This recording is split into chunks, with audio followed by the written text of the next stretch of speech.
तर राष्ट्रवादीच्या अधिवेशनामध्ये स्वबळाचा नारा देण्यात आलाय। स्थानिक स्वराज्य संस्था निवडणुकीमध्ये राष्ट्रवादी एकटी लढायलाही तयार आहे असं वळसे पाटलांनी म्हटलंय। शक्य तिथं एकत्र लढू नाहीतर स्वबळ आजमावू असं पटेलांनी म्हटलंय। काही ठिकाणी तडजोडी कराव्या लागतात असंही पटेल म्हणाले। शक्य असेल तिथे महायुतीमध्ये लढू असं दुसरीकडे बावनकुळेंनी म्हटलंय।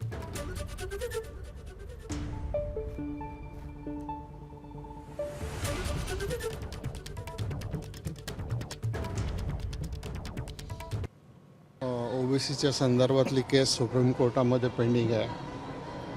ती केसचा निकाल लागेल, त्याच्यानंतर मतदारसंघांची पुनर्रचना, आरक्षण आणि इलेक्शन हे सगळं होईल। परंतु त्यांनी त्याच्यानंतर मग आमचा पक्ष किंवा सगळेच पक्ष आपली आपली रणनीती ठरवतील।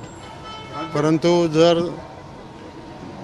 झाली आघाडी तर ठीक, नाहीतर मग राष्ट्रवादी काँग्रेस स्वतःच्या बळावर लढायला तयार आहे।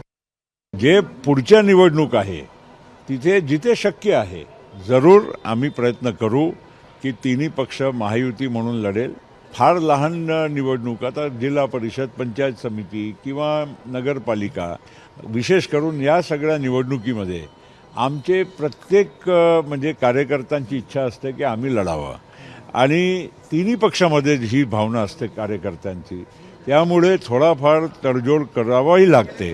या महायुतीला आम्हाला पुढच्या 5 वर्षही टिकवायचं आहे, त्याच्या पलीकडेही आम्हाला एक संघ आम्हाला काम करायचं आहे। दिल्लीच्या निवडणुकीमध्येही आम्हाला असं वाटते तिथला प्रशासन इच्छुक आहे, त्यामध्ये भारतीय जनता पार्टी नक्कीच तिथे सरकार बनवू शकेल अशी आम्हाला खात्री आहे।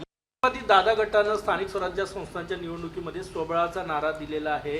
महायुतीचा घटक पक्ष म्हणून भाजप कसं बघते याच्याकडे? नाही, त्यांनी जरी स्वबळाचा नारा दिला असेल तरी आम्ही महायुतीचाच बोललो आहे। आम्ही हे म्हटलं आहे की ज्या ज्या ठिकाणी स्थानिक युनिट आमचा निर्णय करेल त्या ठिकाणी आम्ही महायुतीमध्येच लढू। दादांनी काय नारा दिला याच्याबद्दल मला माहिती नाही, त्यांच्या पक्षाचा निर्णय त्यांना करायचा अधिकार आहे, पण मात्र भारतीय जनता पार्टी आणि आमचा महायुतीमध्ये आम्ही समोर जाणार आहोत। ज्या ज्या ठिकाणी शक्य असेल त्या त्या ठिकाणी आम्ही महायुतीत लढणार आहोत। एबीपी माझा, उघडा डोळे बघा नीट।